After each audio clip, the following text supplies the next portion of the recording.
Newcastle United have today completed their first bit of summer transfer business. That's right.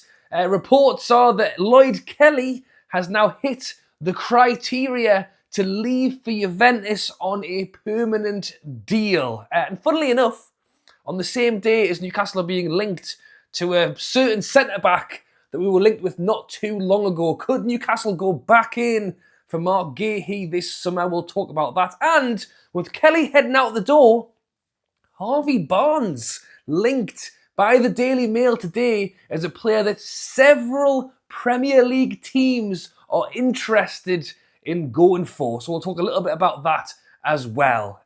Yes, guys, how's it going? Welcome back to a new video. Loads going on in the world of Newcastle United at the moment, including a leaked home shirt. I've actually worn this on purpose as my argument. Could we not have just stuck Stella? I mean, that could be a new sponsor. Could we not have just stuck Stella on the front of this one? I mean, some of the retro stuff Adidas have brought out, I think some of them look better than what shirts we're actually producing. But yeah, people are undecided. You can let me know your thoughts down below. I don't mind the blue line around the edges.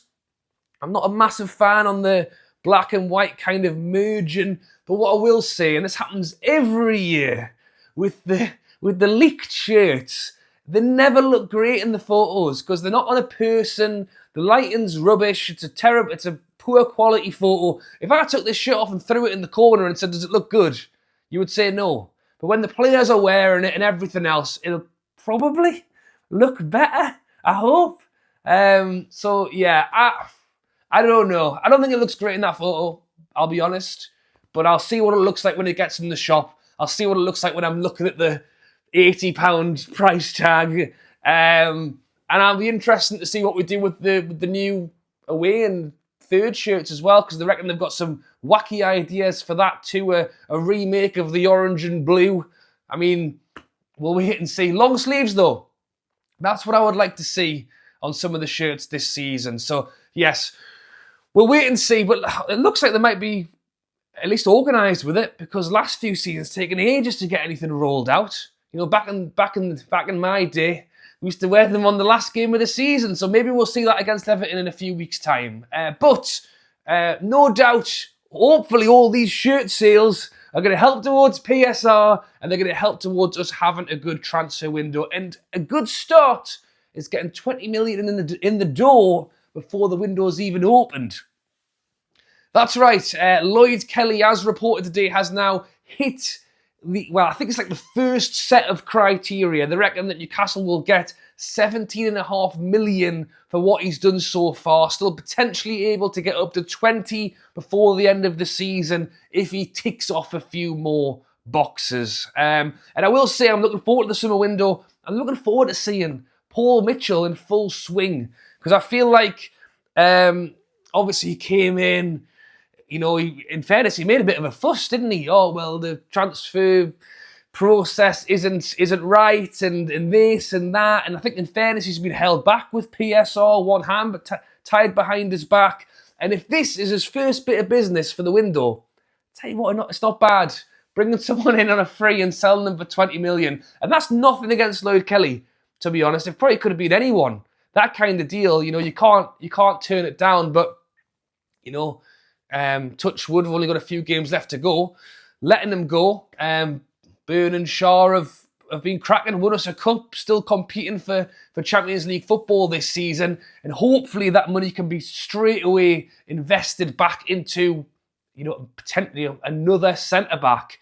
And the man we're being linked with again is Mark Gahey. That's right. Look, I think Shaw's been great, and he's won us a cup. So you'll be forever etched into stone for that. But his form has been a bit up and down. He's getting a little bit older. His competition is Lascelles or Kraft. So I think a new right-sided centre-back is important. And look, I like Mark Gahey. I think he's a good player. I think he would fit well into what Eddie Howe wants to do. The trouble isn't with him. It's with the owner, the guy who wants 65, 70. Imagine, God, I tell you what. You know, in hindsight, I'm glad we didn't give them 70 million for Mark Gahey, because that's what was reported at the time. This time round, look, 30 million on the table. He's got a year left on his deal. He hasn't been playing great. There you go. Do you want to accept it or not? We'll give you a week. Yes or no? Or you let me know what figure you would pay for Mark Gahey. But regardless, we start doing it now. That's what's going to start getting even more interested in the next few weeks, and we'll talk about it more in a second, is the PSR deadlines. Because certain clubs will want to move players early. Normally in the windows, it's the last 2 weeks. I mean, now with this, PSR stuff, the deals are happening quick. So get in early, Mark Gahey, yes or no, deal or no deal. If it's a deal, great. Move him in quick. If it's not, we'll look somewhere else. But as I say, PSR I think will play a factor.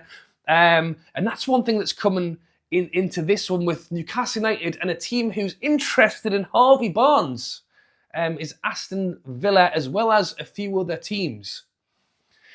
Harvey Barnes is an interesting one because Harvey Barnes is a man who, strangely enough, not too long ago was actually being linked away from Newcastle because of that exact reason, because of PSR. And it wasn't, for me, we need to get rid of, well, it ended up being Yankuba Minteh and Elliot Anderson.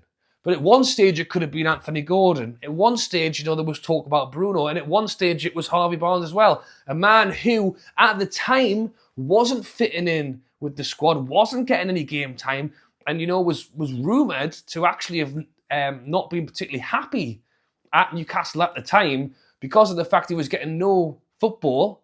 And, had there been an opportunity for him to potentially leave at a sooner date, maybe he would have taken it. But things change quickly in football, and fast forward to now, he's keeping Anthony Gordon out of the side. He's got a fantastic goal record for us, and I don't think too many fans would want to sell him. You let me know your thoughts and comments down below. What I will say is that although Barnes has been fantastic, I think Gordon came on and made a difference against Brighton. And I think when Gordon is fully fit, I think he's still my preferred left-sided player. However, it's not to say that we can't have strength in every position. Wouldn't that be lovely for Newcastle to have more than one player in every position? Strangely enough, the left-hand side of midfield, the left winger, is one of those few positions with Gordon and with Barnes. But reports are, as I say, that there was a stage where Barnes leaving was a potential opportunity for Newcastle, PSR and whatever. In fairness, the reports are we don't need that. But that there is still interest from other clubs going into the summer window. I think it would be foolish of us to let Barnes go, really, unless there's a big fee on the table and it seems to make sense to the club. But when he's scoring goals for us right now, I really have no reason to see why we would let him go unless the odds were stacked in our favour. And the reason I mentioned Aston Villa earlier on is that they are a team who are struggling with PSR issues, and reports are that Newcastle could look to take advantage of Aston Villa's predicament and maybe have Barnes in some sort of inclusion. So the likes of a Rodgers at Aston Villa, who, let's be honest, has been tremendous for them, has been linked at £100 million plus fee, and that's what they're trying to say. Could Newcastle look at maybe a Barnes plus a bit of money to try and get him on a discounted deal? I see it. I see the logic in terms of money, because if you, instead of buying £100 million player, well, here's Barnes and here's 15 million, and then that probably isn't 100 million. That's you're doing well out of that numerically, but Rodgers doesn't really fit our system, to be honest. I don't think Barnes really fits our system, if I'm being honest. We're also linked with Ramsey from Aston Villa as well. They're talking about maybe Newcastle trying to get him on a discounted deal. If we were going to do anything, and Eddie Howe does like this Ramsey, I'd rather we just went in with a cut price on him and kept Barnes. You let me know your thoughts and comments down below. What I would like to see is Eddie Howe maybe mix things up for a change and have Gordon on the left, Barnes in the middle, is it like a 10 or an 8 or whatever, and then have Isak in front and then Murphy on the right. Imagine trying to play them all, but it's just not what we do. And try to keep Barnes happy after he's already been upset previously because he wasn't getting game time. So I don't think that that's out of the realms of impossibility, that Barnes is, probably was quite low stock transfer value-wise, is suddenly now, after scoring loads of goals, probably for the first time since we bought him for 30 million, Barnes is probably valued higher than that. And then that's the thing. Does Newcastle go, okay, player trade and Darren Eales, let's let him go for that, and then it brings money in that we can do here and there. It's not a slant on Barnes. It is a, let's be sensible about if we sell him for, because if new season starts, Gordon starts, Barnes is on the bench from the summer till the January, then how much is Barnes worth? Probably 10 million again. So there's an argument to be made, and I want you guys to have it with me in the comments. Or do I? Might regret saying that. Thank you for watching, guys. As always, drop a like, thoughts and comments on Kelly leaving. Here's the link. Barnes potential, and Newcastle, as I say, going in for teams like Villa. Who was the other one? I'll mention it before I go. Southampton, Dibbling. They reckon Southampton could be on the line for PSR as well. Dibbling, the right winger. It's not Mbuemo, I get it, but a player that Newcastle and Eddie Howe have been interested in and may look to push on that one if Southampton are trying to offload a player. There you go. Thanks for watching. Enjoy your evening. I will be at the Chelsea game this weekend, so look out for the videos on that one as well. Thanks for watching, and I'll catch you later.